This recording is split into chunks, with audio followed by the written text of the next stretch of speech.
Hello friends, good morning সবাইকে। আর আমি এগরাতে চোখে পড়লো এই গাড়িটা সত্যি খুব সুন্দর লাগছে।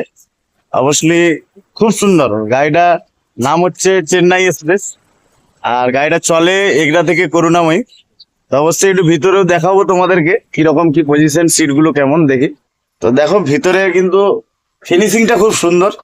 এদিকে 3 সিট রয়েছে, এদিকে 2 সিট রয়েছে। আর এত সুন্দর ভিতরটা কাজ করা রয়েছে, খুব সুন্দর। এদিকে আমাদের বড় এলসিডি একটা লাগানো আছে, খুব সুন্দর ভিতরে সাজানো গোছানো। কিন্তু ভিতরটা একদম ওয়ান্ডার, একদম বিউটিফুল আছে, ঠিক আছে। এদিকে আমাদের ক্যামেরা ফ্যামেরা লাগানো আছে, কোনো অসুবিধা নেই। খুব সুন্দর। তোমরা অবশ্যই একটু কমেন্ট করে বলো কারা কারা গাড়িতে এই গাড়িটাতে চেপেছো তোমরা। এটা ভগবানপুর লাইন দিয়ে যায় গাড়িটা, করুণাময়ী। আর আমাদের এইদিকে ড্রাইভার দাদা বসে আছে আর সামনেটাও কিন্তু খুব সুন্দর সাজানো আছে, খুব সুন্দর। আমার তো খুব ভালো লাগছে। তোমাদের কেমন লাগলো একটু অবশ্যই আমাকে কমেন্ট করে জানাও। টাটা, ভালো থেকো।